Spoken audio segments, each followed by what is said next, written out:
Harvey Goldsmith is an iconic and visionary producer and promoter of concerts, charity events and television broadcasts. Working with most of the world's major artists, including the Rolling Stones, The Who, Pink Floyd, Bruce Springsteen and Luciano Pavarotti, Harvey has successfully managed, produced and promoted shows that have shaped the music industry and revolutionised television coverage of events. Among his extraordinary achievements, Harvey orchestrated two of the most monumental televised music events ever held, Live Aid and Live 8, leveraging the power of music to unite and inspire global audiences and provide unprecedented support to charitable causes. I'm delighted to welcome Harvey Goldsmith. It was Aristotle said, give me a child till the age of 7 and I'll show you the man. How much of your childhood has moulded the man where you are today? Fair amount, I think, yes. So it's interesting. I actually, believe it or not, became a wolf cub because that's what you did, and then joined the Scouts, and, you know, I became a Queen Scout eventually. I learned a lot of skills about confidence, management, and dealing with people, which put me in good stead, actually. There's a lot of those skills you talk about later on with the Prince's Trust and encouraging people to get into those sort of organisations. Yeah. And your childhood was quite interesting up there in Stanmore and Edgware, growing up with a good group of friends, a strong family. Yeah, well, where I grew up, the back of our garden was a farm. So it was a pretty new area. When they built the Northern Line and then they built what is now the Jubilee Line, it kind of opened up areas. My parents came from the East End and took the opportunity to move out to the countryside, as it was. Some of it still is. And I had a great upbringing. And you went to the local state school as well as some fantastic grammar schools there, and got up to a little bit of mischief whilst you were there. Always up to mischief. What sort of things did you do? Well, it depends where you're talking about. I mean, I got to my 11 plus, got a scholarship to go to Christ College, which was a pretty good school. Had a lot of fun there, a lot of fun. There was, in fact, we revisited it a few weeks ago. Some friends of ours invited us out to a fish supper, and the fish and chip shop that was there when I went to school was still there. It's a little bit more upmarket today. And next door was the tuck shop, and we used to play poker every lunchtime. That was what we did. But it was a great school. It was good education, good opportunity, tough. I got caned for not wearing my school cap in the bus queue. It is extraordinary you hear about those sort of days as well. But I think you used to torture the Latin master who used to wear a light jacket and things like that. Yes, Mr. Barber. He, none of us liked Latin. It was just one of those things, and he always wore a light jacket, and we used, because in those days we had inkwells. I know it sounds like the Dark Ages, but we did. We used to put blotting paper in the inkwell and flick ink pellets as he was scribbling on the board. And do you still have many of your childhood friends around? Oh, a few, yeah. Yeah, my oldest friend, he and I were kind of pushed in a pram together, and we've stayed friends ever since. He's a retired lawyer. I'm a retired reprobate, but still working. Yeah, and quite a few other friends, and people I bump into all the time, all over the world, who I either used to go to school with. I've had another friend who I used to sit next to at school that we're very close as well. So it's good. It keeps you, keeps that whole thing going. Yeah, absolutely. And the interest in pharmacy, because that's what you were originally going to do when you went down to Brighton with that sort of course. Where did that come from? We were streamed. So we had to decide, whether we were arts or sciences. I chose science. And then we had to choose which sciences, physics, chemistry or biology. I chose biology, so my pathway was set, some form of medical profession or something going forward. I got interested in pharmacy because I was interested in marketing primarily. How were products marketed? And the whole idea of perfumery and cosmetics and how it reacted on people, how it was sold to people. And that's why I chose the course. I was lucky enough to get 3 places, to be offered 3 places at university. And I chose this one because they were offering a kind of applied pharmacy course, which concentrated more in the areas that I was interested in, not, to put it crudely, to be a pill counter. Right. So I went down, I chose, it was at the College of Technology, part of the university. It was a new college. It was all the computing, all sorts of strange things that nobody really knew anything about. And this course sat in the College of Technology in the pharmacy school. And 6 weeks after we started, we were told the good news that the grants didn't come through and the course was cancelled. So we were then given an option to either take a year off, because part of your pharmacy training, you had to do a year's apprenticeship. Well, I did mine first because I wanted to know what I was getting into. So I was apprenticed at the local pharmacy in the High Street. I learned a hell of a lot there, which made me even more determined to understand about marketing and perfumery and cosmetics. I was quite convinced I was doing the right course, but unfortunately the course wasn't ready for us. And we were given the choice of registering for an external London university degree, which is the one thing I didn't want to do, or do our apprenticeship, because most people did it after they got their degree. And I didn't want to waste another year.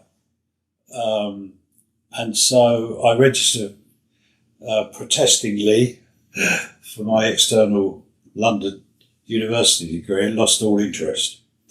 And then I got inveigled into student union, joining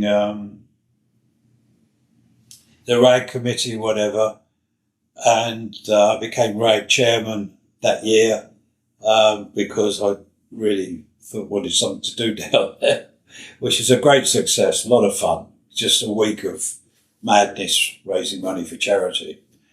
And then I went to a student union meeting and I listened to the president of the union go through all the various societies and nuts and bolts of what they did, the bridge club and the rugby club and the cricket club and the debating society. And I stuck my hand up and the president of the union kind of looked up and said, "Who are you?" And I said, "I'm from pharmacy." Everybody laughed. Why are they laughing? They'd never seen a pharmacy student before. No one ever turned up from pharmacy because it was a 6-day-a-week course. Right. It wasn't the standard 1 tutorial and 3 lectures a week. That's it, which is what most of the university was doing. This was, you worked Saturday mornings as well. And so it was full on. Anyway, I stuck my hand up and I said, "Where's the social life?" And the president said, "We just rattled through. Didn't you hear?" And I said, "I heard all that, but where's the social life?" And he said, "What do you mean?" I said, "Well, you know, this is Brighton. We should be having some entertainment." He said, "Like what?" So I said, "We think we should open a club." And anyway, there was a kind of lot of moving and shuffling around. And the president looked at me and he said, "All right, clever dick, open a club." I said, "Okay, I will." So I did. And it was 1966, so it took a long time to come up with the name of the club, which was Club 66. And what sort of things did you put on there? Well, it was strange because we started off with local bands and then I started to call agents up and we were booking the Move and the Action and we were booking Fleetwood Mac and the Moody Blues and I mean, that's what you booked. Do you remember how much you paid for Fleetwood Mac? 50 quid or something. Right. Extraordinary. But it became so successful that The second one. Yeah, well, yes, and you kept on going there. And you went to the bigger venues as well. You went to the Metropole in Brighton. Yeah, I ended up booking 12 colleges and university all along the south coast, and they were all calling me up saying, "I've heard what you've done here. Can you do it for us?" So I was doing all this for the student union. The student union was making a lot of money. I did a big event at the Metropole, Brighton, with Spencer Davis and The Move and The Action and John Lee Hooker and all sorts of things. I did John Lee Hooker at the Regent Ballroom, which was the Faith place, and so on. And it was that time, that middle 60s period is still, in my opinion, the most productive, creative period we've ever seen. It was productive for music, it was productive for style, for fashion, for literature, and for painting, for sculpture. Everything was different. Yeah. You often talk about that life is all about luck and timing. Yeah. Is that a perfect example? Yeah, absolutely. I think most of my life is just being in the right place and grabbing the opportunity when you're there. And one thing led to another. Well, you started doing the garden party festivals at Crystal Palace Bowl. How did they come about? I left. I didn't finish my degree, sadly. I left for my final year because I was just so jaded by the whole thing. I wanted to stand as president of the union, and my professor wouldn't endorse my application. You had to get endorsement of a professor. And he said, "You're here to study." And I said, "Well, I'd like to become president of the union." He wouldn't have it.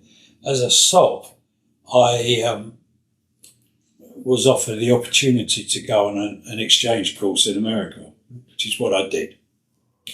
I had an aunt and uncle living in New York. It was a very hot summer. I went to the University of Toledo in Ohio because it had a pharmacology course that was reputed to be very good. I stuck it out for one semester, had enough of that.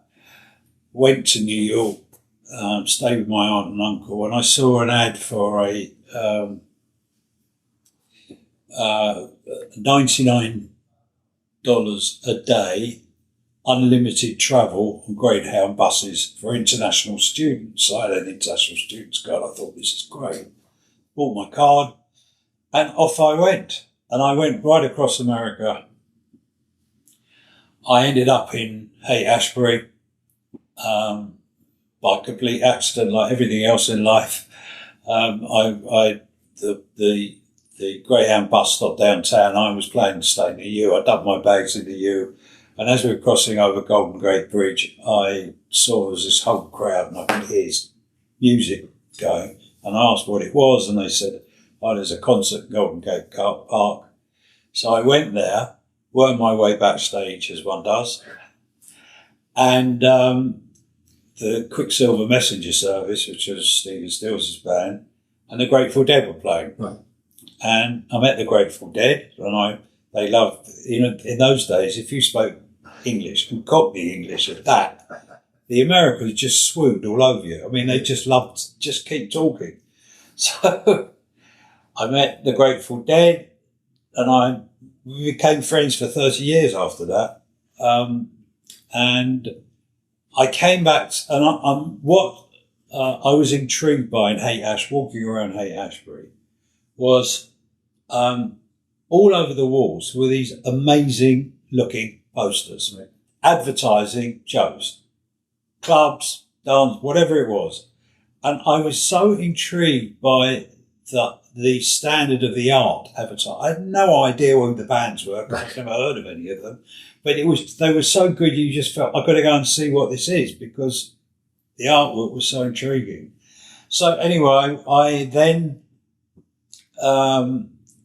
there were two forces in San Francisco. One was run by Bill Graham, who ran the Fillmore, and the other force, and they didn't get on too well, either of them, but the other side of it was a guy called Chet Helms, who ran the Avalon family dog.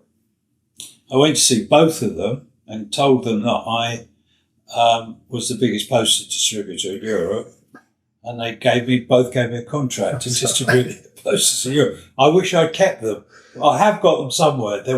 I had some quite a lot of memorabilia in a very famous fire at an art warehouse many years ago, and a Momart, and unfortunately I lost most of those posters because they're worth a fortune. You know, if you can find one under $250,000, you're doing good. Yeah, particularly the Fillmore ones. Anyway, I came back to England. I saw an ad in the paper. Partner wanted for poster company in the Evening Stand. I thought he was like staring at me. I thought, I'm in. So I went to see, this chap was based in Kensington Market, who just started.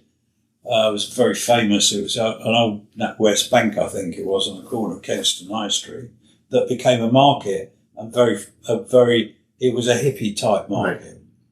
And his name was Peter Leddybow. He was based there, and he'd just started a company called Big O Posters. And I said, I've got these 2 contracts, and would you be interested in working together? And I started talking about what I'd done or whatever, which he found very interesting. And we started talking up a deal to work together. And he said, by the way, he said, you're about the 5th person that's walked in here with the same contract, which I found very amusing, actually. We became partners. Big O Posters then became a kind of centre point for all the kind of hippie and underground activity, because we backed 2 underground papers. One was called Oz Magazine and one was called International Times. And in return, it was a gatefold poster in each of the Oz magazines, done primarily by Martin Sharp, who was an Australian artist. And we had the rights to sell his posters. That was the quid. We backed the magazine. And the magazine was always getting into trouble. IT was always running out of money, but Oz was always in trouble. And so they were always needing funds to pay lawyers and Lord knows what else. And as things transpired, eventually both of them said, oh, you do concerts, don't you? We're desperate for money. Can you do a concert for us to raise money? Yeah. So I was raising money for other people before it even started. And so that's, there's a very famous concert which you can download called the 14-hour Technicolor Dream that I did at Alexandra Palace, which was about the only love-in that we ever had in England. And then I did a big fundraiser to pay for when Oz got busted for obscenity. I did a big fundraiser at Olympia called Christmas on Earth.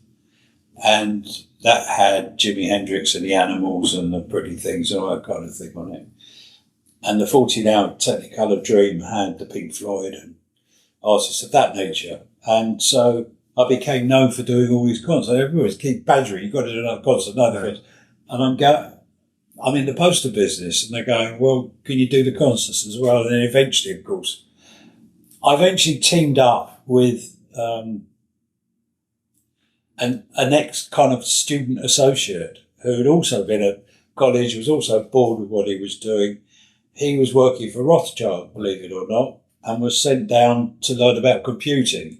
Now, each computer, if you could see this room, it was about double the size of the room, and they were just massive. But they had a big computing department at the college. And anyway, he and I teamed up together. We started working together, and we started doing concerts, and we set up a circuit.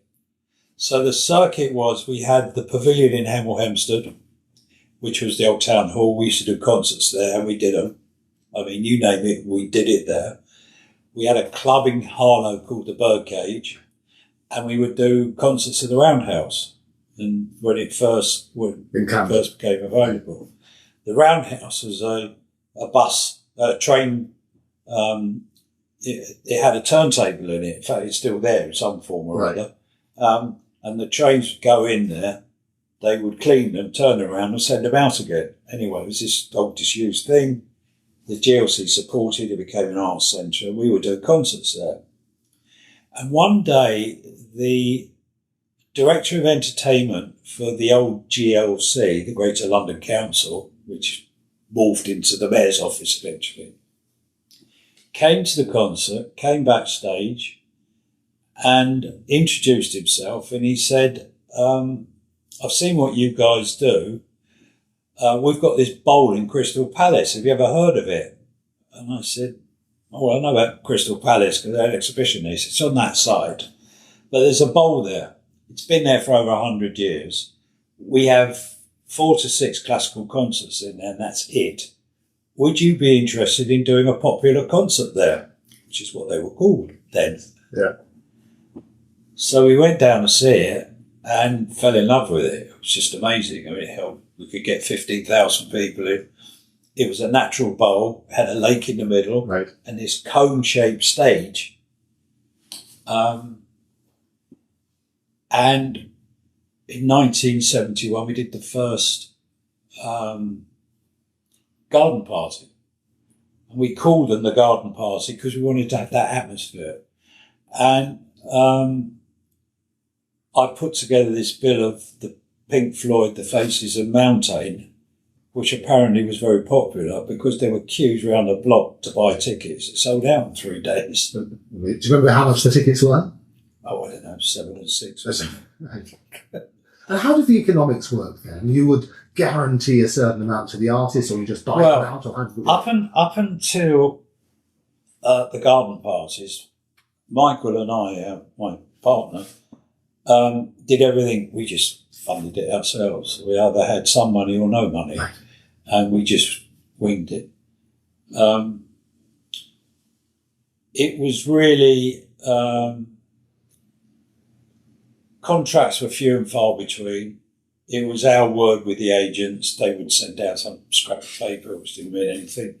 Paid them cash on the night, and off they went, the artists. And it all worked pretty smoothly. It was very rare that artists didn't get paid. It was very rare that things went bust or anything like that. And it was a nice system, and there were hundreds of new acts. Every week there were acts being... I remember... when David Bowie's manager, Tony DeFries, he phoned me up one day and he said, I've got this act, it's going to be the biggest in the world. And I'm going, what? And he said, his name's David Bowie. And I'm going, oh, great. So what? He said, you've got to put him on. And I said, I'll find out. So I made some inquiries, and sure enough, I asked a few people, and they all said, oh yeah, we've seen him, he's great. We booked it, we sold out. Everything was word of mouth, everything. Minimal advertising, a lot of word of mouth.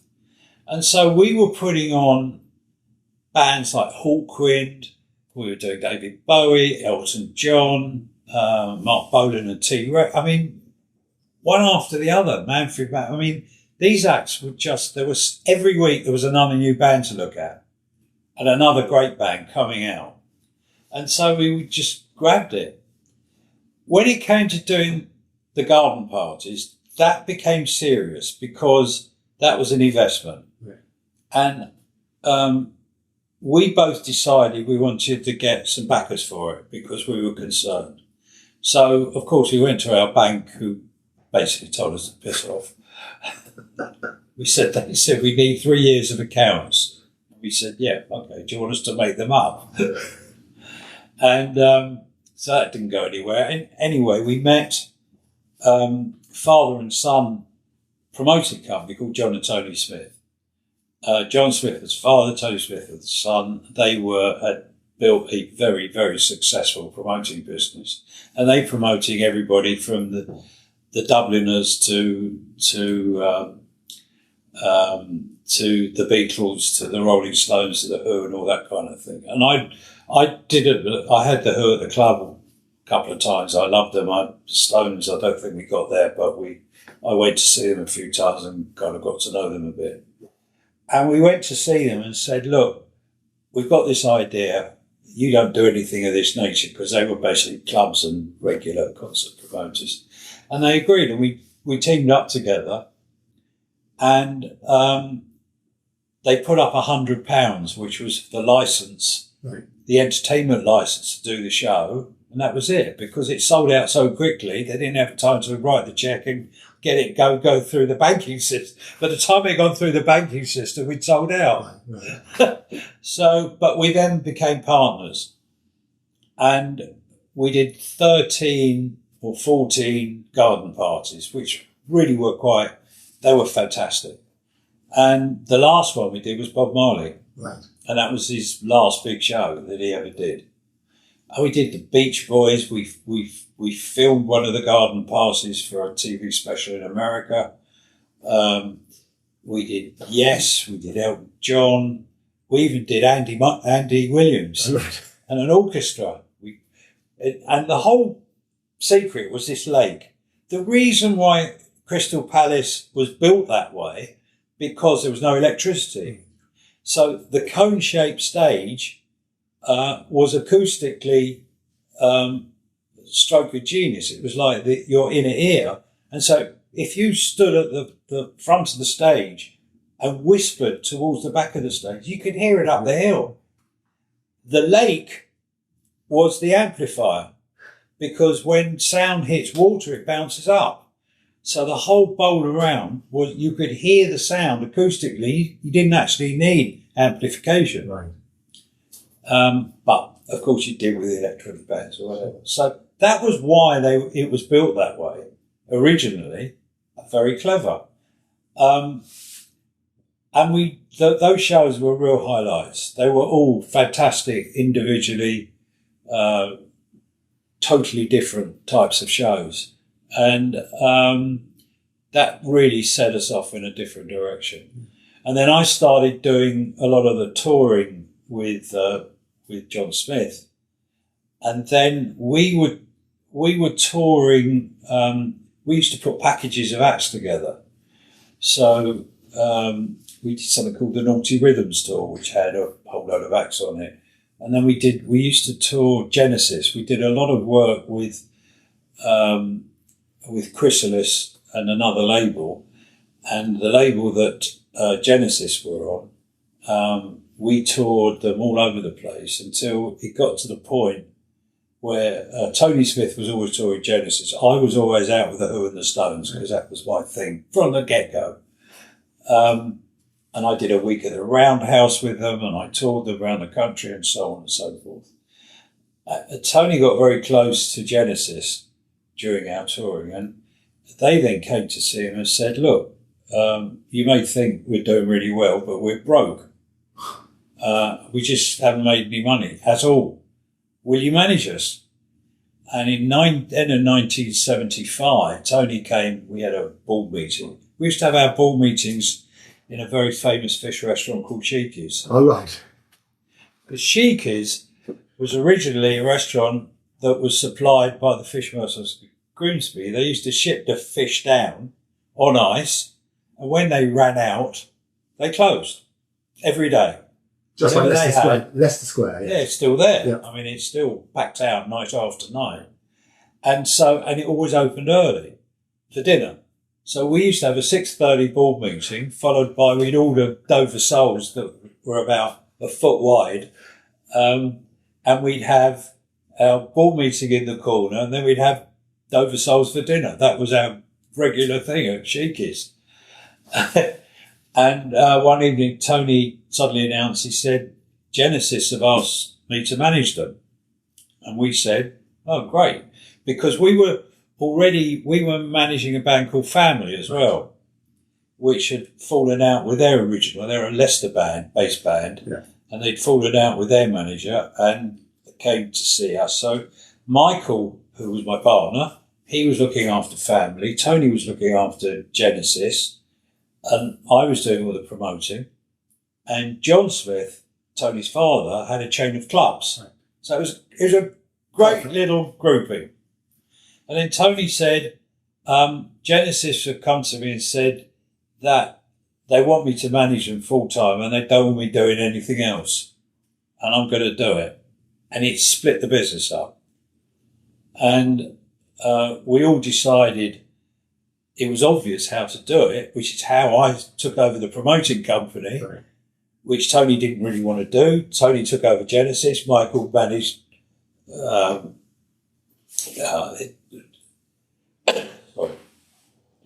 Michael managed family, and John carried on with his clubs. He had about 8 clubs all over the place, including one in the Caribbean, and very successful clubs. So it was natural. So the end of 75, I then started my own business.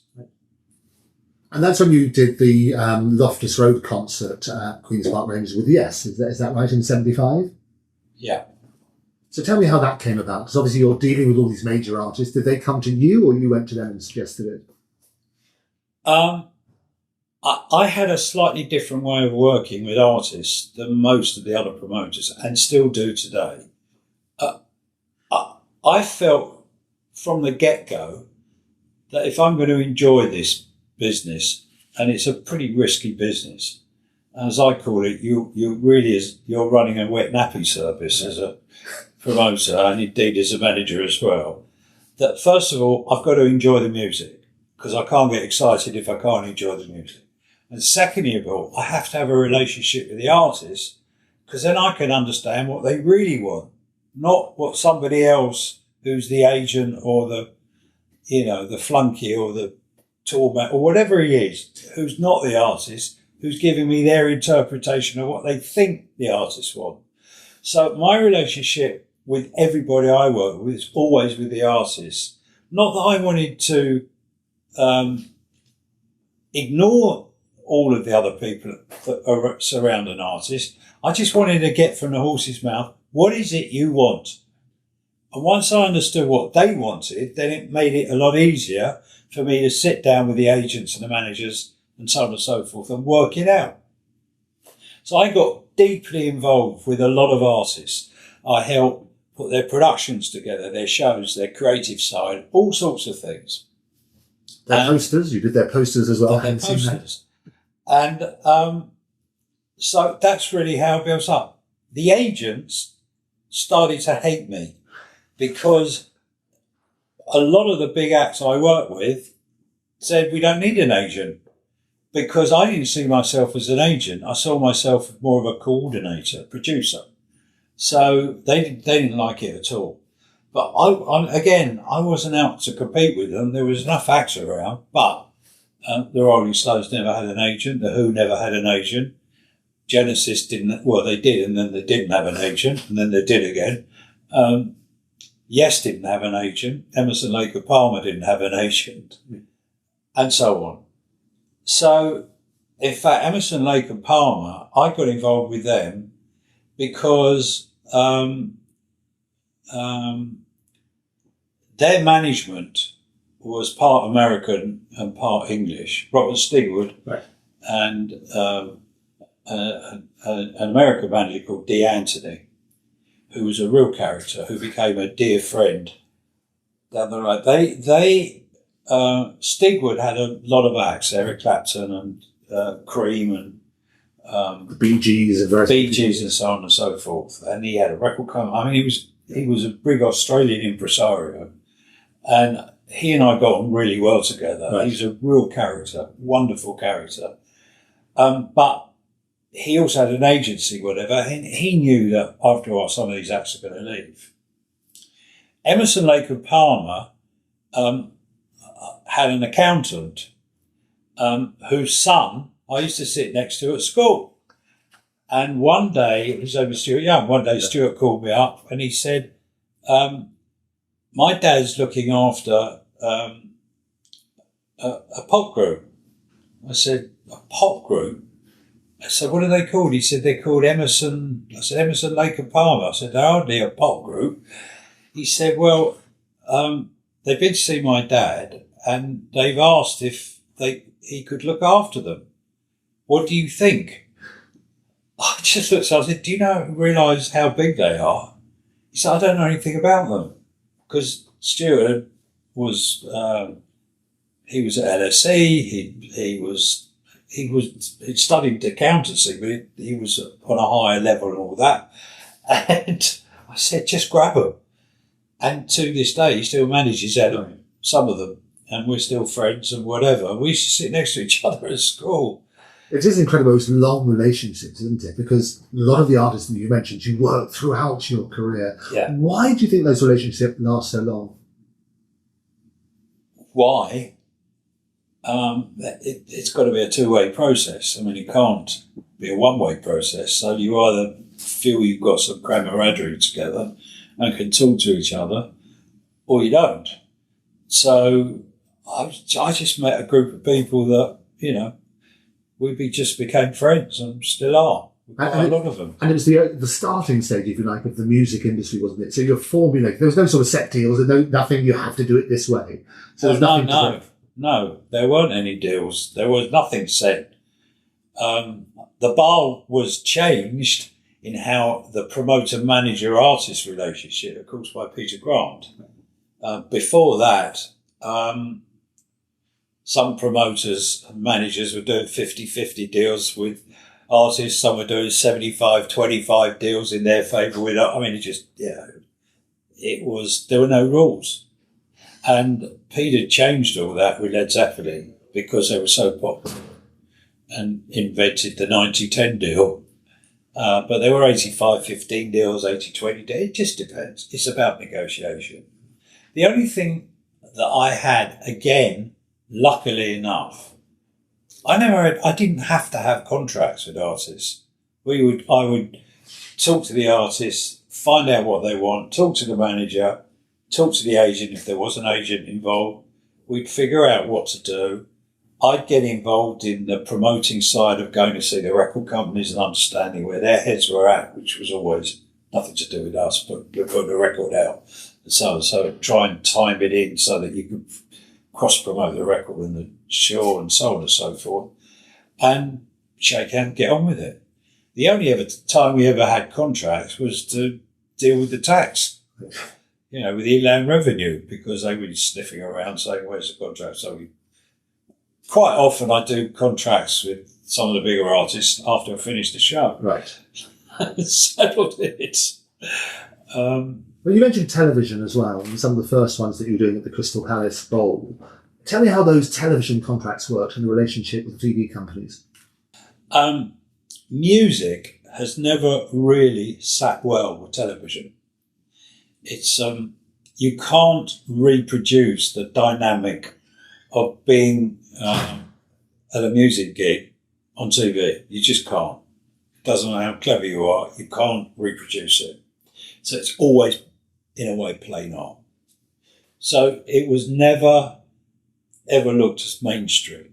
There were, of course, Top of the Pops, and then there was the Old Great Whistle Test, which were different types of programme. But as footage for music, it was certainly popular music. It's never really been that successful. But what it became was a way of promoting the TV station. So they would hang on, like today with Glastonbury, for example. I mean, the BBC spend more time advertising Glastonbury than anything else they do, because for them it's a feel-good, it's a great thing. They've overdone it, but nevertheless, they use it as a promotional tool. The audience is irrelevant. So it's always been a bit difficult, but nevertheless, TV did take advantage of music shows every so often, and initially more radio shows. So shows were being recorded that I didn't even know what they were for, mainly for American radio. The King Biscuit Flour Hour became a series where I would say 50% of its output were shows that were recorded in the UK, not in America. And it was only for American consumption. So slowly but surely, different ways were found about dealing with TV. And sometime later, I started working with Queen. And Jim Beach, who was managing Queen, myself, and I then had another partner when we transformed the company. We started looking at TV, and we ended up doing a deal with TNT's Television, and we set up a partnership called Hadrian. And Hadrian produced all of the concerts for ITV, and we were doing a lot of them. And we were doing them all over the world as well. So the first time Bruce Springsteen had played an open air show was at Red Rocks, Denver, and our director went out and directed the show, and so on. So, and we were selling the TV specials that were all over the world. And funnily enough, even though we had this partnership with ITV, at least 50% of our output went to the BBC.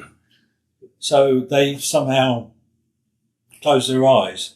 I mean, it's very early days. Now it's done all the time, but then it was unheard of.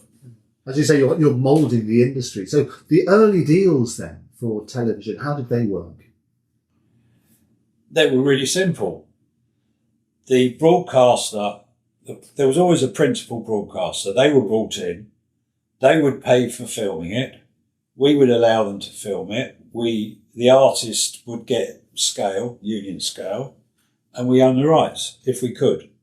Or we would co-own the rights. Or indeed, if it was if it went through Hadrian, which most of it did, then it went into the TV joint venture we have with TNT's. TNT's was kind of the go-to place for music or entertainment on TV anyway. That's how we did it. And then we would then distribute them around. They would have it, the principal broadcaster would have its own territory, and we would have it for the rest of the world. And the artist would earn most of the money out of the rest of the world. We would take a commission for what we did, and they earned the rest. So everybody did well out of it. And in terms of setting the figures, it really was a finger in the air and see what we can get away with. Is that right? To a point, yeah. I mean, there were no hard and fast rules. It depends how many territories were interested, how big the act was, what it was worth in other territories. Some countries, Germany, for example, because I remember in the 70s and 80s, the BBC was other than public broadcasting in America, which also had some form of advertising. It was the only non-advertised. There was ARD in Germany, that was it. So all the others were commercial stations, so they would pay a commercial rate because obviously for them the promotional value increased the sales they could do with advertising, so they would pay for it. So we did work. We enjoyed doing it. Do you know roughly how much you were getting for license fees and things like that at that stage? Sometimes we would, depending on how we sold it, sometimes we would do a global deal. We'd get up to $1 million for it.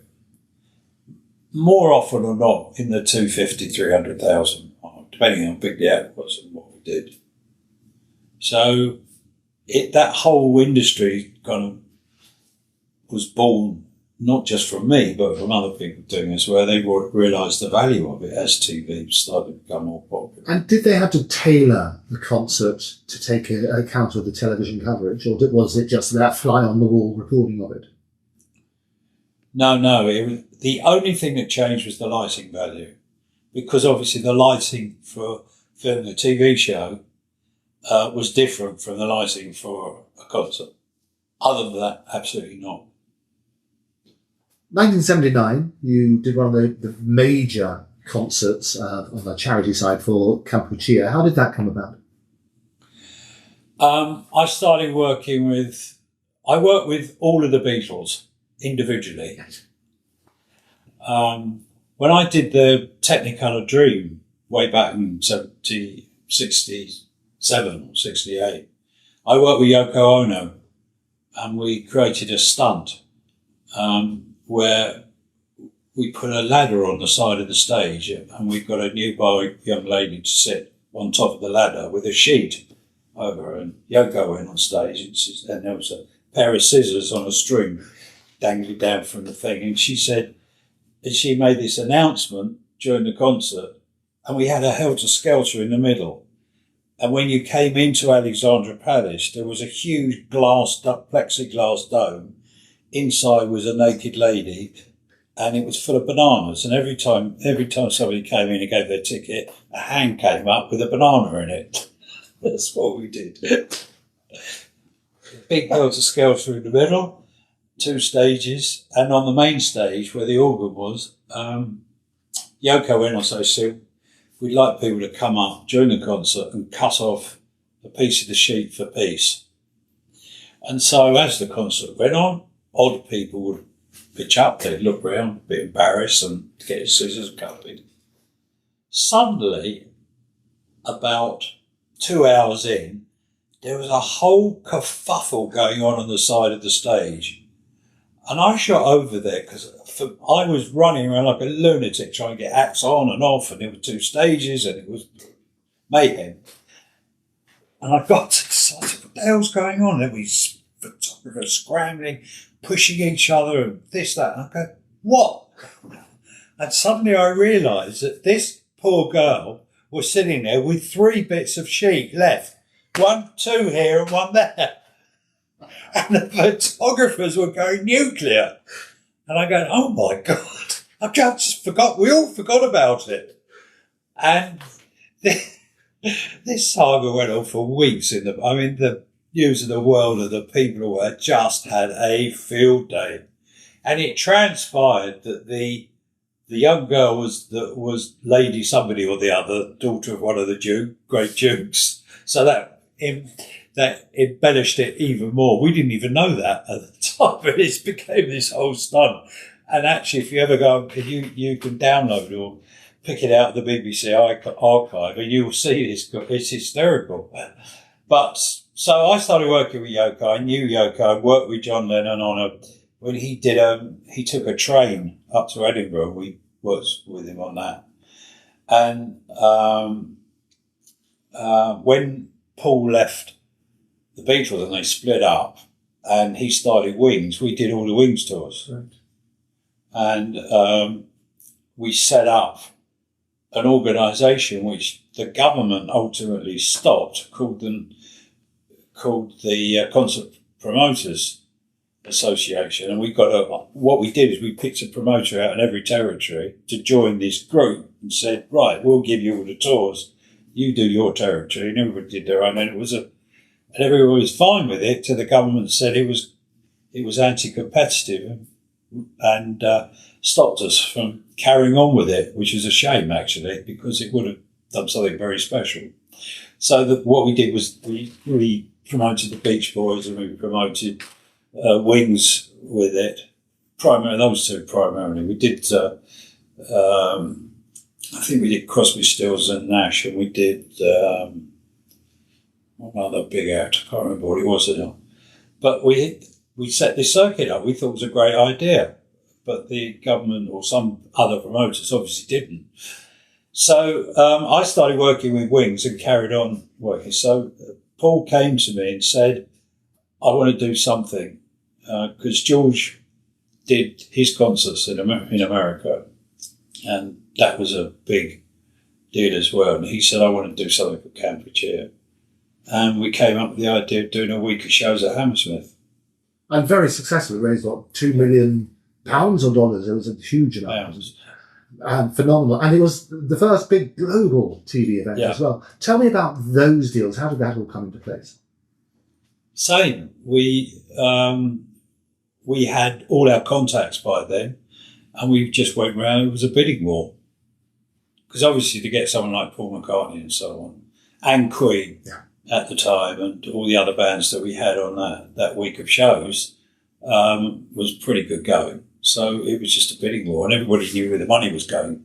That's what it was for. And I was working with Pete Townsend because we did these shows in Charlton initially. We did 2 shows at Charlton Football Club, broke all records. all records completely. There'd never been so many people at Charlton before or since. And the first one was called Who Put the Boot In? We did a circuit of football clubs. All the profits from that went to battered wives.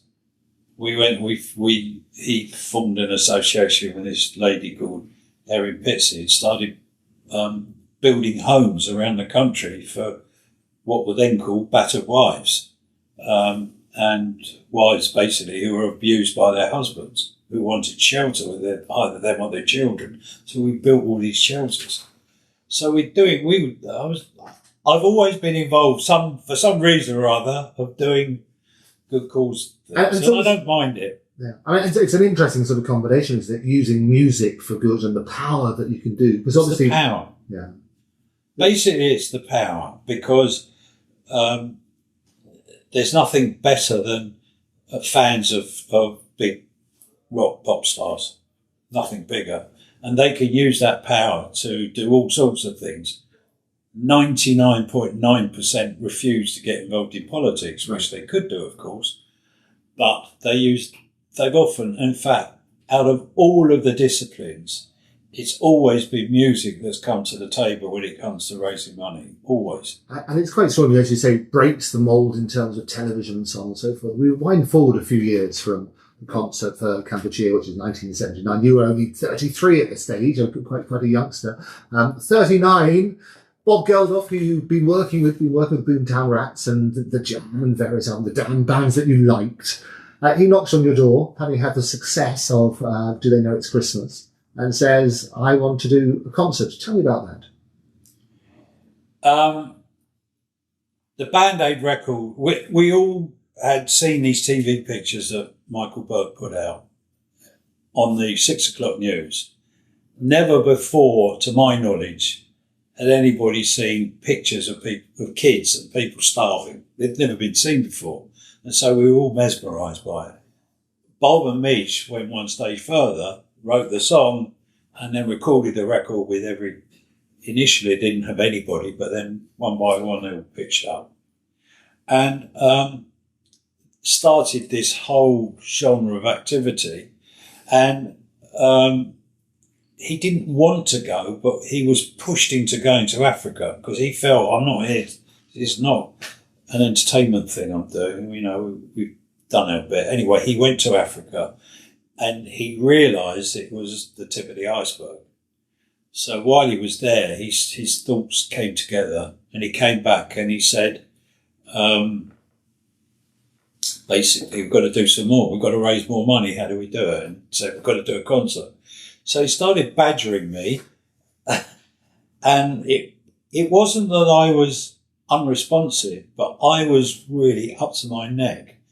I was looking, Roger Waters had split from the Pink Floyd, and I was producing his first solo tour. He just recorded his first solo album. We were putting these ideas together. We were opening at Radio City in New York. George Michael was in Wham at the time, and I did every concert of any sort that Wham had ever done and was very close to them. And Simon Napier Bell, their manager, phoned me up one day and said, I'm in Hong Kong. I said, great, because he was kind of half based away from England. He said, we're going to do 2 concerts at the Coliseum in Hong Kong. I said, oh, great. And then we're going to China. I can't go to China, so you'll have to go. And he put the phone down. Oh, what the hell's this? So I'm now trying in my brain. And also Bruce Springsteen was going to do Wembley. So he started off as Earl's Court. He wasn't quite sure he was going to do Earl's Court for 6 nights or Wembley on that same. That's a whole other saga. So I've got Bruce Springsteen playing Wembley Stadium. I've got Wham going to Hong Kong and then delving into the unknown in China. And I've got Roger Waters doing his first solo dates with this hydrophonic head. We're sat in the middle of Radio City, suspended, and the sound emanated up to the head and was then spread to speakers all around the theatre, which no one had ever done before. And I just, in the back of my mind, thought this is going to be chaos. And there's Bob driving me mad. You've got to do a concert. I said, I can't even think about it. I said, when I get back from China, if it's still there, I'd love to help. And all my thoughts were, A, getting from New York to China wasn't easy.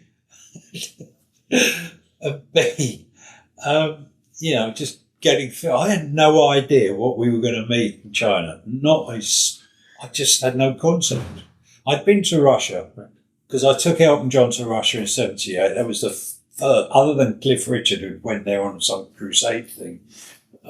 He was the first kind of real Western pop act to play in Russia. So I knew a fair bit about it, but China, I didn't have any benchmarks to work to.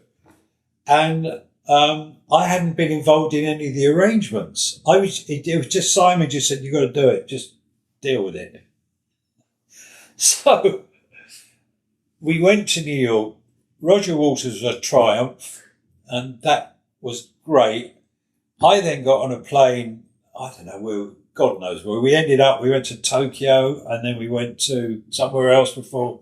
Eventually, I arrived in Hong Kong. I didn't know where it was. I got there for the last concert at the Coliseum in Hong Kong. Wham did 2 shows. It was total mayhem. They were so popular there. And the next day, off we went to China. So we got on the train to go to Guangzhou, and lovely train, very nice.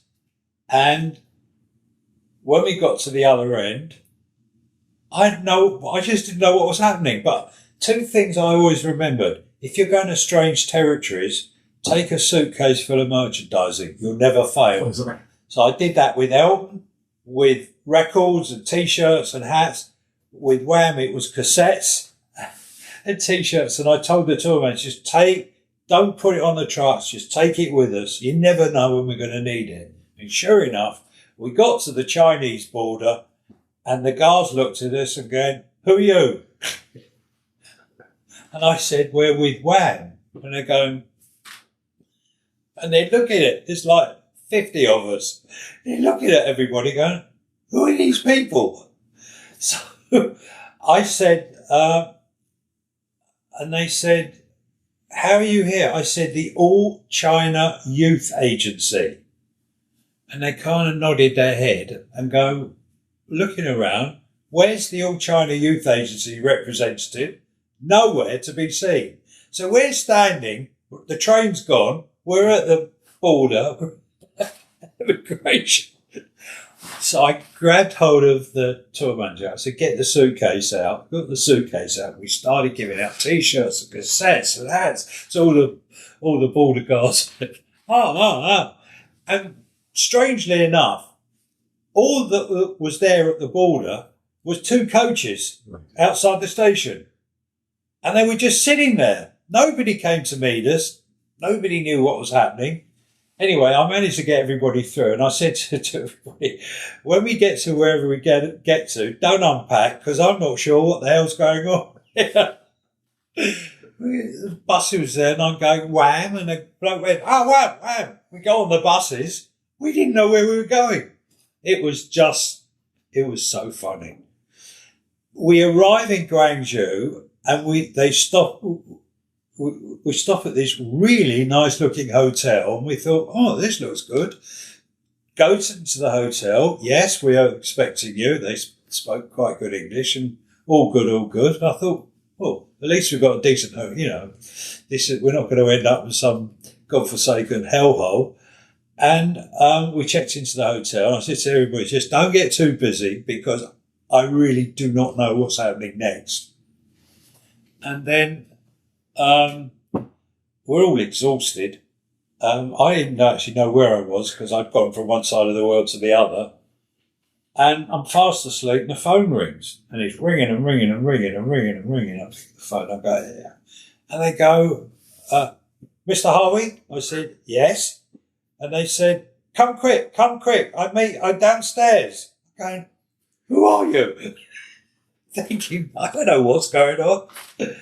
It turns out our promoter for the All China Youth Agency had been at the venue because it wasn't till midnight the night before the concert that he got his licence.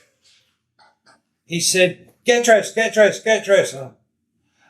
got dressed. I went down, jumped in the car, I'm going, where the hell have you been? He said, no, all good. And he explained we have licence. And I can't get in my head. They got the licence at midnight. The show's the next day. We got to the venue at 2:30 in the morning, and there were people in a concentric circle about 3 times around the building, all waiting for tickets because they couldn't go on sale till they got the licence. That's how China started. Incredible. So you came back from China. It always seemed to be up to the last minute, and you arrive in your office and you have a visitor. Yeah, Bob came to see me, and he was kind of waiting for me and said, we've got to do this concert. And he gave me the dates he wanted to do. I said, no, you can't have those dates. Bruce Springsteen's doing them. He said, well, Bruce Springsteen will be part of it. I said, I doubt it, because that wasn't his way. Anyway, it was 10.5 weeks from start to finish. Before the concert. And this is the extraordinary thing. You talk about things being last minute. Actually, July the 13th, 1985, a few weeks before that. Last minute, you obviously getting a broadcaster on board and doing effectively 16 hours of live music was a first. How did that come about? Bob went to see Mark McCormack. Mark McCormack, eventually, he run all the various broadcasts. Eventually went to Channel 4, and Channel 4 said they'd give him 2 hours. So we had 2 hours in our back pocket, and I said, that's not good. And Bob said, no. So I knew the old Great Whistle Test people very well. I'd been on the show a number of times, and I knew Mike Appleton. So I phoned Mike Appleton up, and I said, you've got to help me out. We've got this idea, we're going to do this show, and he got totally involved in it. I said, who do we talk to? So he said, I'll talk to the head of daytime television, which I subsequently found out there wasn't a head of daytime television at the time. But he had some role or other that equated to it. His name was Roger Lawton. We went to see Roger Lawton, and he was terribly sympathetic because he himself had given money because of the results of those pictures on the news and the Band Aid record. He said, I don't know if we could do this, because Bob kept banging the table, so we've got to show the whole concert. And by that time, which was about 3 weeks in, Bob had convinced me we had to do a show in America as well. We didn't have a show in America, but they didn't know that. So he said, we're going to have a show in America as well. And Roger looked and said, the test matches are on. I don't know. We might be able to split the broadcast between BBC One and BBC Two. I'll go and see the Director General and see what he says. And the last thing that happened was, it was a Friday afternoon, Bob said, I want the answer Monday morning. Anyway, Roger did his trick. He went to see Michael Gray. Michael Gray thought about it over the weekend, and on following Tuesday, he phoned up and said, I've thought about it. I'm going to clear the schedule. And from that point onwards, we had a show. Yeah. And everything fell into place at that stage. What was extraordinary and legendary on that sort of basis is that you had a press conference at Wembley, and at that stage you didn't have any other acts other than the Boomtown Rats. You had the Boomtown Rats. You had the Boomtown Rats, who couldn't quite fill 16 hours, as great as they are. And Ultravox there because of Mitch's involvement. That was it. That was it. And the press, biggest press pack you have seen ever. So tell me about that moment and what Bob did. We were in the ballroom of Wembley Stadium. I think there were 480 members of the press there. I've never seen anything like it. Press, TV, radio and general media. There was myself and John Kennedy and Midge, and I sat next to Bob. And I got up, thanks everybody. Bob got up and said, we're going to do this concert, whatever. And somebody, one of the journalists, put his hand up and said, who's playing? And he just rattled off a list of names. And I literally was kicking him. I was kicking his shin under the table. I said, shut up, I'm brilliant. None of them. But anyway, he announced this long list of names, that all the ones he could think of. And then when we got out, I said, are you nuts? What do you mean? Who? None of them. Not one anyway. They all, one by one, most of them fell into place. That's how it worked. But it was hysterical. And very interesting. As you say, once one person's in place, say, well, such and such is doing, and then for everybody else. Well, everybody calls everybody else. It's the standard way of the way things work. And they, so word got out, and one act would call the other act, you doing it, what do you think, blah, blah, blah. Eventually we ended up, of course, with more acts than we needed, which is always the case. Always the case. And interesting from a running order point of view, a lot of it was dictated as much like a show, but also from a technical requirements. Talk to me about that. I put my foot down and said, this show will run the way I want to run it, because otherwise I can't guarantee, A, that we'll end each act on time, B, I don't want long changeovers because they're awful.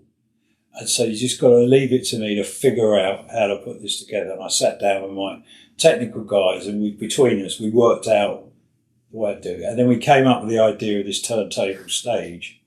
So we had one act loading on, one act performing, and one act coming off, and it just turned. And even though it broke down the night before, on the day it worked brilliantly. Yeah, what I loved about that story is that you say your team were exhausted in the morning. It wasn't working, it wasn't turning. The night before it wasn't, no. And so you had to bribe them with beer, I think, in the morning, didn't you? Yeah, I said, we'll just send out for a load of mice and put them in a treadwheel. And you also had acts, because obviously some people are going to have the ABC, I think, were only doing 2 hours as opposed to MTV, who were doing total broadcast. You'd have the heads of industry phoning you up and telling you, we've got to make sure we're in the 2-hour version. Yeah, the night before was awful. It started off with my production manager phoning me up about 9 o'clock saying the turntable's not working and everybody's going home. In which case I went to the off licence, bought 3 crates of beer and drove down to Wembley and just sat everybody, gave them all a beer, and we figured out how to get the thing working. Some piece of scaffolding or something got caught in the turntable. That's what it was. So we fixed that. I got home about midnight, pretty exhausted, and the phone started ringing, and it was Tommy Mottola, who was the head of Club saying, and he was managing Hall & Oates at the time, and he said, Hall & Oates aren't on the ABC TV special. And I'm going, and he said, if you don't put them on, I'm going to pull Mick Jagger and Tina Turner or whatever. And I was at the point, I said, just whatever you want, care less. But Bill Graham phoned up and said, Black Sabbath have got to be on it because I'm doing their merchandising.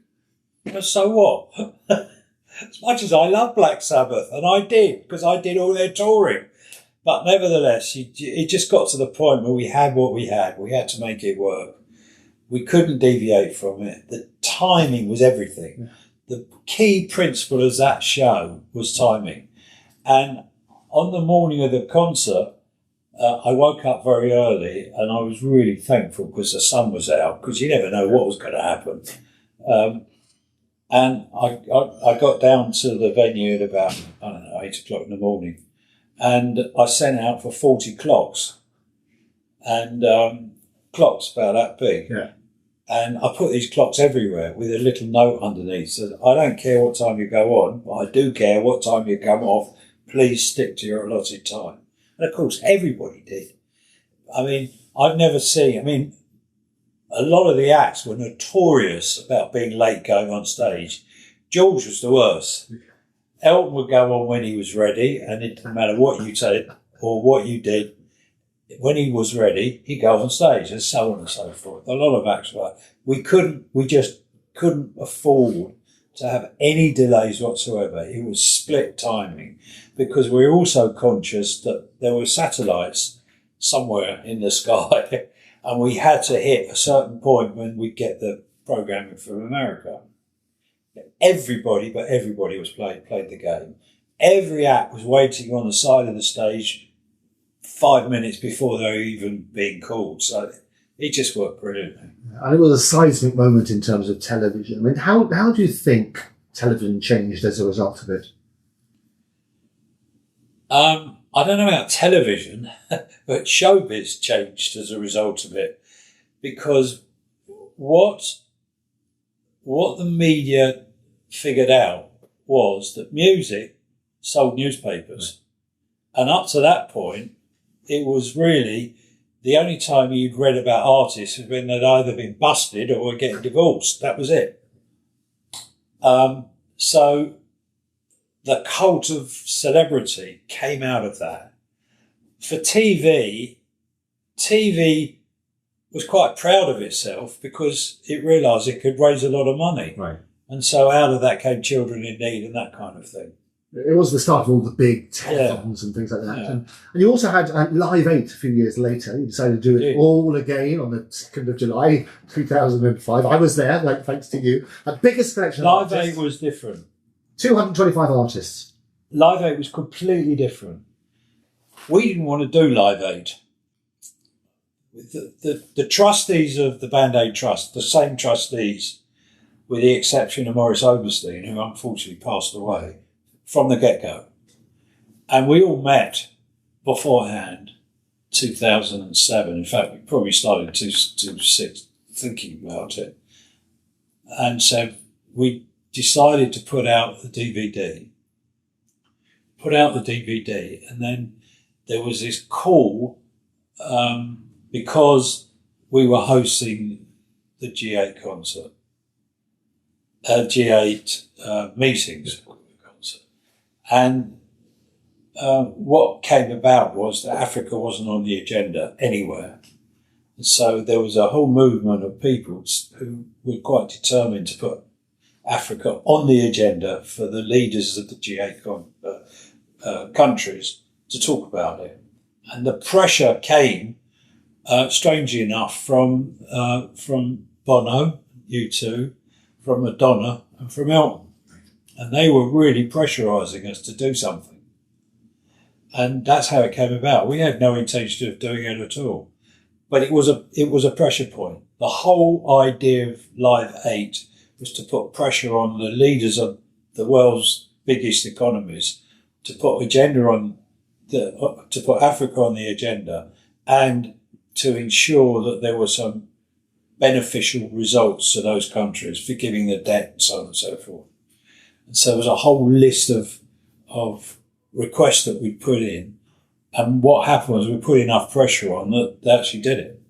And so with Gordon Brown and Tony Blair, they put it, it became on the agenda. And then they started, the foreign ministers first, but then they started to really discuss how to deal with that. Because up to then, they'd never talked about it. And it's the power of the media, isn't it? You have, 160 television stations, 400 radio stations around the world. Was it a lot easier the second time round? They now knew what was going to happen? Yes. The only problem we had was with the parks and the police. Everybody else was great. All the territories were great, all the countries. We did, 7 shows or 8 shows in total around the world all at the same time. All the governments got it, everybody got it, except the parks and the police. Right. And you've got quite a history. They try to shut us down. Well, yeah. And you've got quite a history with parks and the police and so on. So they seem to be your biggest obstacle of all, don't they? Winding backwards, if you like, to Pavarotti and the glorious things in Hyde Park. That was in 91. 91, yes. So if you're talking on that sort of basis and how you had to deal with the problems there, because they hadn't had a concert in Hyde Park at that stage for 20 years. I think it was the free concerts they used to have. Yeah, so Queen was, I did the last concert, there was Queen.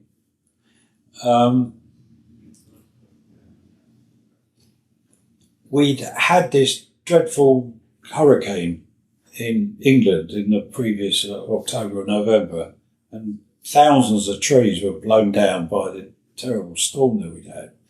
And so we were trying to figure out what to do. And I was working on the 30th anniversary of Pavarotti performing, and we were trying to come up with some ideas, and we said, well, let's do Hyde Park. So I went to the authorities and they said, no, you can't do any concerts in Hyde Park. And at that time I was involved with the Prince's Trust, and I thought, I'm going to get hold of the Prince of Wales and persuade him into it. So I came up with the idea that we'd do it to plant trees, which he loved. And ultimately, eventually and reluctantly, the parks agreed to allow us to do the concert, which became infamous in its own way, or famous in its own way, because up until the night before, it was boiling. And my concern, I remember walking around the night before with St John's Ambulance and the fire brigade, worried that we didn't have enough water stands. And on the morning of the concert, it was really dark and gloomy and spitting a bit. By about 10 o'clock, it was pouring with rain, and it did not stop till about 2 o'clock in the following morning. So we did the whole concert in the rain. But before that, I went to the police because at the time, what was happening, the residents who lived around the park were giving the Royal Parks hell about events all across the board, particularly you're not having any concerts. So when this came about, firstly,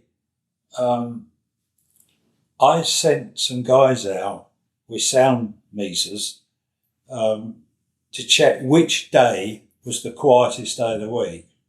And believe it or not, it turned out to be a Tuesday. That's why we picked today to interview. Absolutely, Tuesday's the right day. Tuesday's the right day. And then I thought, if the parks people and the police were really driving me mad, saying, you've got to be finished by this, you've got to... Blah, blah, blah. So I suddenly... I'm walking down Park Lane and I thought, this is nuts. There are 3 exits. And I don't know, it was a free concert. I don't know how many people are going to turn up. I suspect, 50 to 75,000. There were more like 150,000. So I went to the parks and I said, look, can we cut holes in the fence? I'll pay for putting them back and let people escape out over at least half a dozen exits. So that way we can clear the park quickly. And then I went to the police and I said, look, I'm doing this concert, whatever. Coming in won't be so bad. But at the end of the concert, everybody wants to evacuate quickly. And I've got to get everybody out on double quick time. Can you close Park Lane from one end to the other for 15 minutes? And they looked at me as if I was nuts. He said no. And I said, well, I'm not going to give up on this. And I got higher and higher and higher. And in the end, I got to the top of the pole at the Met. And I went to Scotland Yard and I sat in this guy's office. I said, I'm not leaving until you agree to this because there's no other way of getting people out. So I said, do you want a riot? You've got one end, you've got the park beaters who are going to be pushing people out into the roads. There's going to be terrible accidents because the pavement can only take so many people deep, and you're going to be pushing people in the road. Close the road for 15 minutes. It's only 15 minutes. We'll get the bulk of the people out and then get on with their life. Anyway, they reluctantly agreed to it, and actually we cleared the park in about 8 minutes. Yeah. Those are the statistics. They are amazing on that basis. How quickly, because you're getting 99% of the people out. Nobody was hanging around. I mean, the park thing, everybody wants to party. Yeah. Well, when it's pouring with rain, they want to get out. But it's another theme that runs throughout your career, is that you find solutions. People talk about this sort of problems. Another great example is the suggestion, which was bizarre at the time, about having a Formula One race in the centre of London. Talk me through that. That wasn't my idea. It was good old Ian's, wasn't it? Absolutely. My dearest friend, who was my accountant, became a local councillor. The video vigilante, they called him. And Councillor Ian Wilder. And we were at a charity dinner. And Bernie Ecclestone was my guest. And he was sitting on one side and Ian was sitting on the other, and I introduced him. Ian was a bit of a character. And Ian suddenly leant over and he said, "Why can't we do a Formula One race in London?" And Bernie said, "I'd love to." And he said, "Well, I've got an idea." And Bernie said, "Well, if you come up with that, yeah, we're in." And that was the end of it. Well, Ian being Ian, the next morning he phoned me up. He said, "We're having breakfast with the chief executive of the Crown Estate tomorrow." I said, "That's nice. What's the reason?" He said, "Well, I don't know if you know, but they own Regent Street and they own Bond Street and whatever. And we're going to talk to them about closing Regent Street down." I said, "Oh, great." And it turned out that the CEO was a racing nut. He loved it. So we had breakfast and we went to Home House. We had breakfast. And I said, and Ian said, "Look, you know, we talked about it. Bernie's up for it. We're going to do it. And Harvey, you know who he is." And he kind of nodded. He said, "I'm not sure whether he did or he didn't." He said, "Yes, yes, yes." He said, "Let's, you know, do the race." And he turned around and he looked at me and he said, "Which day would you like to do it?" I went, "Really?" And he said, I said, "Well, I just learnt from Pavarotti that the least amount of traffic during the week is on a Tuesday. Let's do it on a Tuesday." He said, "Okay, how long do you want?" I said, "Well, I want to cause as minimum upset as possible. So if we could close the roads for about 7 o'clock in the morning so that we could prepare, because we've got to lay all the safety things out, whatever, we'll do the race about 5 o'clock. I should think we'd be out by 7. Right. And he said, "Done." And I looked at him and I said, "What do you mean done?" He said, "Done, no problem. Love the idea." I kind of went, "Huh?" So I said, "Well, what do I have to do? Do I have to get road closure orders? I'm going to go to the council." He said, No, we own the road." I said, "What does that mean?" He said, "We own the road. If we want to do it, we do it." So we did it. The council and the police went loopy. They did everything they possibly could to stop it. And the one thing they did which was completely perverse, they precluded us from announcing it or promoting it or marketing it or anything. 480,000 people showed up. It was amazing. I remember they were coming up with all sorts of crazy excuses as well, saying that there's a congestion charge and you can't make more than 30. Wait. 2 weeks before, we had a command post in an office in halfway down Regent Street, which was the West End, the Regent Street Association, something like that. And that's where we'd all meet. So we're up there all morning, and this police commander comes in, and with the head of entertainment for Westminster Council, and the police commander, very tall chap, and he stood up and he looked at me and he said, 2 things. You do realise there's a 30-mile-an-hour speed limit, and all the cars are going to pay congestion charge. And I went, okay. Okay. I said, "Bernie, how do we do congestion charge?" He said, "Don't be daft." He said, "They're not even registered. They don't have a number plate. How can they do congestion charge?" And I said, 30 miles an hour. And he laughed his head off. He said, "They rev up at 80. They don't get out of first gear till they're doing 80 miles an hour." It was hysterical. But it was fun. It was really good. And it showed what you could do. And London should have a race. Well, they're talking about it. There may be one around City Airport and that sort of thing. They're discussing it at the moment, like all these. I actually worked a route out. Okay. Charlie Watkins was the race, for Formula One. He would do all the circuits. He and I worked a circuit out around Docklands. When they were building Docklands, we said, while you're doing it, if you can reverse camber some of the roads, and we could put sleeves in for safety barriers, and so on and so forth, we could prepare it all. we did an economic impact which showed that East London would get 250 million quid's worth of value out of it, and so on and so forth. We figured out we could get 150,000 people in various stands along the circuit. We worked the circuit out, and they were still building it. And some old biddy duchess who was on the something committee said no. And that was the end of it. It may be but to their loss, because they're still talking about it. Whatever they do now is going to cost 50 times more than it should have done. And we should have a night race here, like they do in Singapore. Absolutely. And then what's really interesting, Harvey, is looking at your whole career. It's all about solutions. How do you make things happen? And the other great straight thing, line, man. Yeah. There are people that will zigzag into, by causing a little problem here to solve a problem, to be heroes. I'm a straight line man. If there's a straight line solution, that's the way. Do it. And you also, in your hands up if you do something wrong. I mean, it's honestly, truth may hurt, but a lie could kill.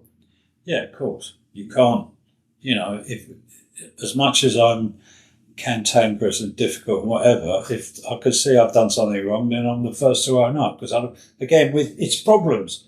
Because if you don't need to create a problem, if there's an issue, you could deal with it. If you put the issue in the cupboard and lock the door, it becomes a problem. Once it becomes a problem, it becomes difficult. And beyond that, it becomes impossible. So face up to them as soon as possible. Find a solution. There's always a solution. Always. Artists are notoriously difficult to deal with. And you've not only been promoted, but you've also managed some along the way. Talk to me about some of those. Jeff Beck, how did that come about? I have managed quite a few. I started off with Billy Connolly and then Van Morrison. Right. Van Morrison came to me because Bill Wyman phoned him up. Van phoned Bill Wyman up, so looking for a manager. And Bill said, call me. He would know. So Van was a hero. Yeah. I'd always loved Van Morrison. And I went to meet with him, and I had a whole list of managers and all the reasons why to give him. Yeah. And he thought about it. He said, no. He said, I thought about it. So I want you to manage me. I said, no, I don't do that. He said, yes, you do. So I ended up managing Van Morrison, which was difficult, but was really a lot of fun. I really enjoyed doing it. He was great, a wonderful character. And in the end, we kind of fell out, but kind of didn't, because he was going to come and live in England. And I said, I can't keep commuting backwards and forwards to America every 3 weeks. It's driving me mad. He said, I'm going to live in England. I found a house for him near, literally 2 doors away from where Jimmy Page now lives. And I showed him the pictures. He said, great. When he got there, he walked literally to the front door. I opened the front door and he said, this has got bad vibes. I went back to the airport. Literally. Picked him up at 11. We got there about 12:30, 1:45, 2 o'clock. He was on his way back to the airport. Don't ask me why. So in the end, I said, look, I can't keep doing this. So I went to Bill Graham and I became friends. I went to the management side of Bill Graham's office, and a guy called Bill Siddons who knew Van.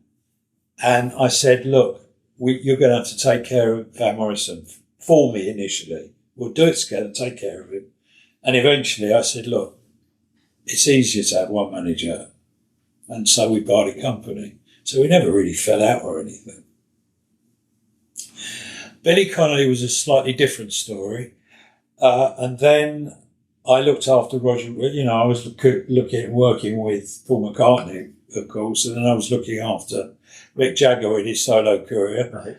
And then where we got Jeff Beck together to play with Mick, but that didn't quite work out. And then Roger Waters when he left the Pink Floyd. So I became the go-to person when major artists had split from the rest of their bands, and I looked at them as projects. So even Naomi Campbell camped outside my office for 3 days, demanding that I managed her, and I said no. And I love her to bits, but no. Jeff Beck simply was a mutual friend of ours, was with Jeff. I just arrived in New York. She phoned me up and said, I'm with Jeff Beck, we're having a lovely dinner or whatever. He wants to talk to you. So, well, great. I knew Jeff, I'd known him forever. And I started talking. He said, when are you coming back? I said, look, I just got here. He said, well, can you come back tomorrow? I said, no, but I'll be back next week. Got back, we talked. He said, look, nobody knows who I am. I said, okay.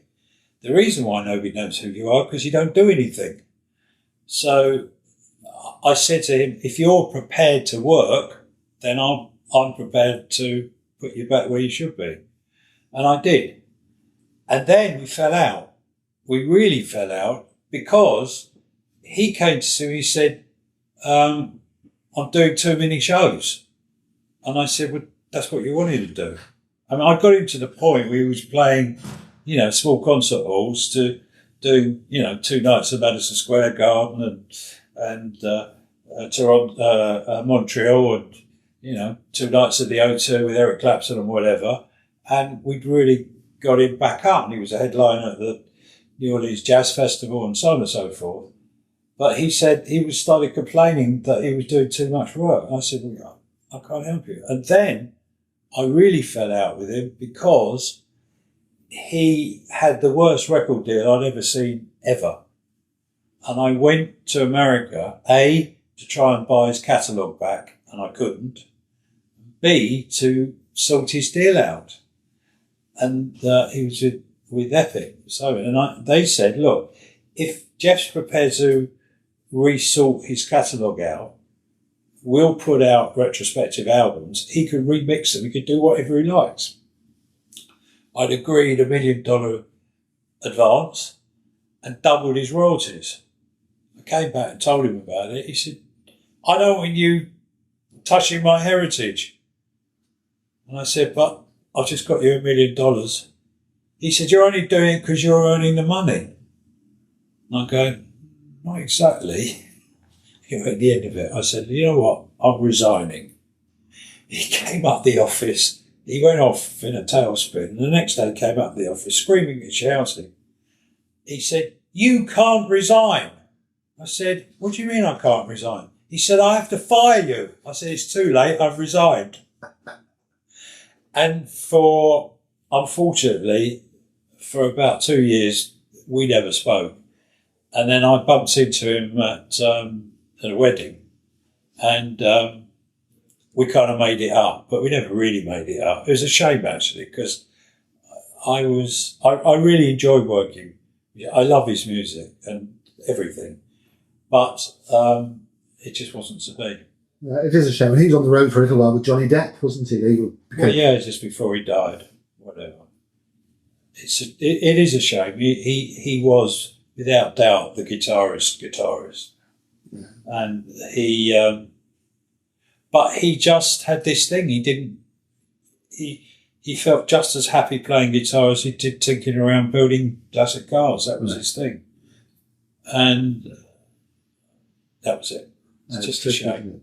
You're now working with a number of people. Hans Zimmer, a whole list of firsts that you've done. You brought all sorts. Cirque du Soleil is phenomenal in terms of that sort of stuff. You've got Hans Zimmer. You're doing breaking all sorts of records around the world. I believe that I am more of an impresario, I think is the term, than a straight rock promoter. I've always delved into entertainment, and I've always had the same preset that I have to like it. I have to be able to talk to the people and enjoy it. Cirque du Soleil came about because my business associate in LA called me up one day and he said, you've got to come over and see this circus on. I said, where is it? He said, on the end of Santa Monica Pier. I said, you want me to come to LA to see a circus at the end of the pier in Santa Monica, get stuffed? He said, no, you don't understand. You've got to come and see this one. So I thought, this is weird. And anyway, I went to see it. Of course, I fell in love with it. I spent 2 years trying to get them to come over. And eventually, I tried to buy the Roundhouse, funnily enough, but the Roundhouse had been condemned because it was full of asbestos, and they had to sort that out. And then eventually it became a trust. And I went to the Royal Albert Hall with this idea, and they looked at me, we don't do circus. I said, nor do I, but this isn't a circus. And I persuaded Patrick Duke, who was the general manager, to go and see them. He went to see them, and of course, he had the same reaction I did. It took a year to persuade the Royal Albert Hall because of all the fixings we had to do in the floor and change things around or whatever. And we started doing 6 weeks of Cirque du Soleil at the Royal Albert Hall. They've been here there now for coming up for 30 years, I think. I think they're the mainstay. And the Royal Albert Hall run is their of their touring show. It's the biggest earner they have year on year. It's been here every single year. I stopped working with them when they got into trouble and went into administration, and new people came in and they decided to take it all in-house. It was fine with me. Yeah, different people change. You've also been involved with television a lot yourself. Yeah. And you did Get Your Act Together with Harvey Goldsmith. Yeah, I think you Smash Hits. Smash Hits. I came up with this idea because pop bands in the early 90s really ruled the roost. And EMAP was the big publisher of Smash Hits magazine, along a whole raft of other pop magazines. And I met the editor of Smash Hits, and over one boozy lunch, we came up with the idea, why don't we do the Smash Hits boulders party, do a TV show? And again, I did the unusual. I went to the BBC and persuaded them into it. And they bought the idea, and I had a huge row with them because they said, what day do you want to put it out? And I said, they said, you want it on a Tuesday or a Wednesday? I said, look, I don't want to compete with EastEnders or Coronation Street because we'll die. He said, well, we'll put it out Saturday night. I said, no, that's no good either, because again, you've got all the game shows on. And we were going backwards and forwards. I said, look, I'd like to put this out at 3:00 on a Sunday afternoon. And they said, why do you want to do that? Do you want to get any audience? I said, look, the only day of the week where the kids can get control of the remote and decide what's going on is Sunday afternoon, because Dad's asleep after, or he's watched his football and he's fallen asleep, and no one else, there's nothing else on except the old crappy film we put on. So that would be perfect, and leading into the chart show on radio. And they said, well, nobody will watch it. I said, yes, they will. So they agreed to it. And of course, we ended up getting year on year, 49% of the TV audience. They couldn't believe it. And so this was a staple. So I produced that for 18 years. And I then created, in order to get round the fact that in 90 minutes there were 30 ads for Smash Hits magazine. And so I invented something called the reverse co-production, which still sits in the annals of the BBC of being something that they got cajoled into that none of them understand. But basically, it got round all the rules of commerciality and how to deal with it at the BBC. It was a massive success. And artists that we put on there, literally within a week of being on that TV show, could sell virtually 500,000 records. It was unbelievable.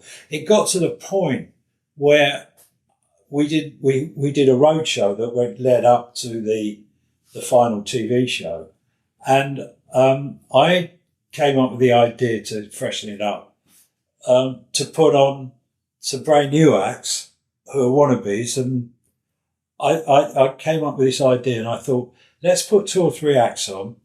Let's get the audience at each venue to vote on them, and whoever the overall winner will be, I'll put them on the TV show. Because again, the BBC said, well, why do you want to do that? And I said, it just gives it another twist? Well, it became so successful that I got hauled up to the BPI, who basically, which is the record industry's body, who basically said that they'd had a complaint from the manager of one of the acts to say that I decided who the acts were. And I said, yes. And they said, and I decided who goes on the TV show. And I said, yes, what's the problem? They said, you can't do it. I said, what do you mean I can't do it? They said, if you don't do this correctly and have a proper voting system that's vetted, we'll ban you from doing the TV show. I was completely flummoxed. I'm going, what's the problem? I'm giving 2 new acts. They said, the problem is that it's so successful that everybody's bitching and moaning about why can't they get their acts on. So we had to hire staff from Barclays Bank and I think Price Waterhouse, who had to go round to every venue and vet this vote. We had a voting system, which I thought, what the hell do we need? I'm just my eye, and I'll pick them out. But out of it came Boyzone, Westlife, 5, Busted. I mean, one after the other came out of the voting process. It was so successful. It was fantastic. And this is interesting because you've been the catalyst, if you like, for the relationship with television and the music industry. And it's recognised because the music industry's evolved so much, hasn't it? So you used to make your money from the records and then basically you do touring for next to nothing. And then TV is a shop window. Promoting the record, yeah. Yeah. What do you think the next stage is going to be? God knows. It's a mess. The business is actually in a mess. There's no sustainability. There's no genres. It's too wide, too much opportunity. The whole demographics of how artists earn their money is now completely shifted. It's all live, and live's just about greed and money. And acts that are popular today, by the time you figured out the name of the track and the name of the act, they're gone. So it's the old pop days. And so I don't know what's going to happen. Obviously, music's not going to die because it's embedded in everybody's lives, whoever you are. But it's become a different animal. And of course, artists are breaking through because they always broke through. They always will do. It will evolve into something else.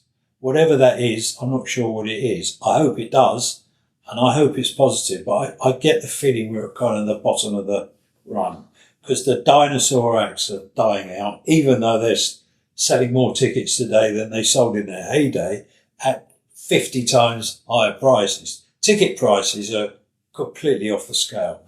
Part of the damage that's been done by the top echelon of acts charging so much for the tickets is that people don't have the money to invest as a punt to go and see a new act. And so they're struggling. They're having a difficult time. And once you get off that top rung of artists, the next level down are also struggling. It's not easy. And that's not right. And the disparity between one end and the other and the whole way tickets are sold and all the scams and all the rubbish that goes on, it's awful. And to listen last week for the Department of Trade, whatever it calls itself, to block the Competition Markets Authority's recommendations to stop scalpers from selling tickets is just so outrageous. It's beyond belief. The other thing, obviously, is the advance in technology. You're talking about people living forever with holograms. I know you're heavily involved with that sort of side. And also artificial intelligence. You have Drake doing a collaboration with The Weeknd, which is completely fake. Exactly, completely fake by AI. It was done. What are your views on that? It's going to cause a lot of problems because it's tough enough for the real creators to make a good living unless you're really top dog. So it's going to be even harder if they're now AI comes and fakes it. It's going to be a phase because everybody's now petrified of AI. It's like creating the monster and then not knowing what to do with it. It will settle down. At some point, government will wake up and there'll be some regulation over it and it will work itself through because It has to. So the issue of copyright currently is a big problem. The way people listen to music and the range of music they listen to is good on the one hand, but it doesn't throw up any genres that are leaders on the other hand. And that goes right across the board. And it's exactly as I started in 1966, 67. There was a whole new range of style, fashion, design, music, art, theatre, literature, artists, painting. It's going to happen again at some point. Today, we're at the bottom of the ladder. It's also a lot of people understanding the technology, because a lot of people don't, they just put their head in the sand. And actually, a lot of it's like a commercial arrangement. I mean, Universal sort of said, you can't scrape the internet anymore for our copyright works, quite rightly, but a lot of that then They don't know how to deal with it. Yeah.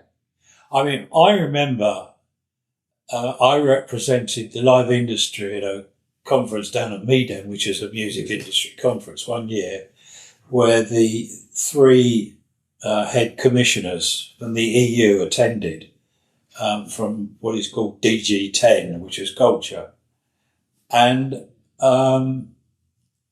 the head of GAMA, which is the equivalent of PR, the Performing Rights Society collection agency, stood up and said, you've got to stop the internet. And I was down there were 19 or 20 people in the room, the records publishing, blah, blah, blah. I go, are you insane? What do you mean stop the internet? You've got to embrace it. You can't stop it. No. So that's how, people had their head in their sands then. They've got their head in their sands now about AI, saying you've got to stop it. Yeah. You can't. No. All you can do is embrace it and embellish it and make it and turn it to your own advantage. Absolutely. Which they have to do. Yeah, and a lot of artists now looking at that saying, let's collaborate and actually we'll do a 50-50 split or whatever. If you recognise there's copyright and a bundle of rights to which they're entitled to a revenue stream, if you share that with the technology and make that make sense. Well, yeah, how you share it is, of course, a long debate, but there has to be a move forward that everybody can get. It's always about balance, isn't it? Holograms, what are your views on those? They're okay. The ABBA thing was a cut above anything else that's ever been done. Same basic system. There's been a number of these shows of, people like Whitney Houston and Roy Orbison and things of that nature. If you shut your eyes, it kind of works. The ABBA one just went one step further and did it brilliantly. And they really have done it brilliantly. Whether there'll be any more, I got asked yesterday by one of the papers. They called me up. I was in the middle of a meeting and they said, we understand you're quoted as saying that the Beatles are going to do one. I said, I never said that.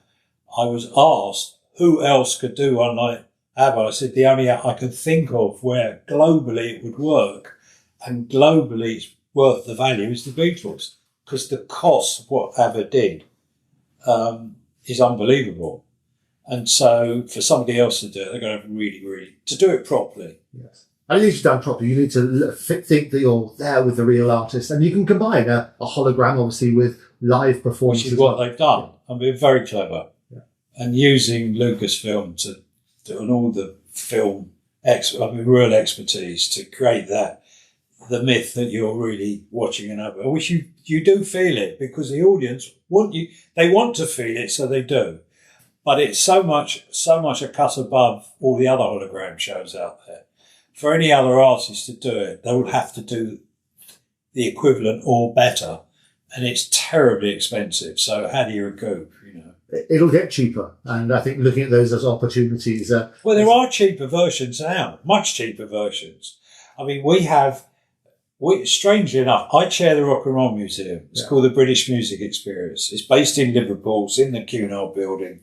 The three famous buildings. We're in the middle one. And we have a stage set up there. We have live shows, we have talks and all sorts of things. And we have a hologram there, which of Culture Club. And it cost us 50 grand. And when we launched it, we invited a lot of press down or whatever, and everybody loved it. The next day, I got a phone call from the editor of the Liverpool Echo, who started yelling at me. I said, "What's the problem?" He said, "Why didn't you tell us?" I'm going, "Tell you what?" He said, "Why didn't you tell us the Culture Club were performing?" I thought, oh my God, how do I answer that one? He said, "Because otherwise we would have sent a reviewer down and this, that and the other, and we just made ourselves look idiots because everybody's talking about Culture Club performing." And I thought, I don't know actually what to say now. And I went, "Oh, I'm terribly sorry." And, I never really thought about it. And somebody should have said whatever. And I put the phone down. I thought, oh my God, I didn't realise it was that good. But it's brilliant. And as you say, 50 grand. 50 grand. And as I say, it's going to get cheaper as the technology improves. Putting it all back and looking back at your career in the few seconds left, what do you think your major impact has been on the television coverage around the world of music events? Well, I suppose I've been responsible for a fair few of them. Bob Dylan's 30th anniversary at Madison Square Garden, of producing shows for the Olympics. We did a show called China 2000 for the Chinese Olympics, which we shot 6 of them around the world. We did La Nit for Barcelona, which is how the Freddie Mercury and number came out. We did that, it was called La Nit, which we filmed, and it's doing all the concerts. And obviously Live Earth and Live Aid and Live 8 and so on and so forth, the Freddie Mercury tribute, always something special. You've got to have something special in mind to keep the audience. I think that's the main impact I've had, of be able to create shows and events that have value, that can survive TV and can work on TV. Obviously, Pavarotti in the Park's a classic. This happened in 1991. I still get people coming up to me in airports and kind of tugging me and going, "I was there, and I know exactly what they're talking about." It's extraordinary how the impact can have on certain types of events. And the biggest lots of concerts that they just shovel out. Sure. And the biggest lessons learned? The business lessons. The biggest lessons. Oh, the biggest lesson. I think with filming, you have to think very carefully. We did, when Pavarotti passed away, we did a tribute to Pavarotti in Petra, which on its own was the most extraordinary place I've ever been to in my life, which is this oasis inside a mountain where there's no power, no electricity, no nothing, and this beautiful sculptured buildings called the Treasury of the Ancestry and so on and so on. We did a tribute concert there, was having a director that understands what music is. What happens today is most music TV shows that you see, you've got a director who's got itchy fingers and he's constantly changing the camera vision. So you're just about getting your head round looking at this artist performing from a medium shot, and suddenly it's flashed over here, then it's over there, then it's up here, then it's a long shot back. They're doing it the same with the proms. If you look at the classical music style of directing, it's exactly the same. It's bloody awful. And they ought to grow up and think about what they're doing. Because if you're watching a piece of Mozart or Beethoven or whatever with a big orchestra, you want to focus in on what's going on. And yes, you want to see the soloist. What you don't want to have is every 5 seconds, another camera shot, another camera shot, another camera shot, which is what they did on Top of the Pops 30 years ago. Grow up. Finally, Harvey, and thank you for your time today. It's been absolutely brilliant. 3 last questions, very quick ones. What has been your biggest regret? Elvis Presley. I tried very hard. I did a false Elvis Presley, actually at Crystal Palace at the garden party. I then had tea with the Colonels years after Presley died, but I never got Elvis Presley to come over and perform. And your greatest achievement out of so many? My greatest achievement? I don't know. For other people to tell me. And finally, Dramatic question. How would you like to be remembered? For a great producer, bringing entertainment in the best possible way. Harvey Goldsmith, thank you very much for your time. Pleasure.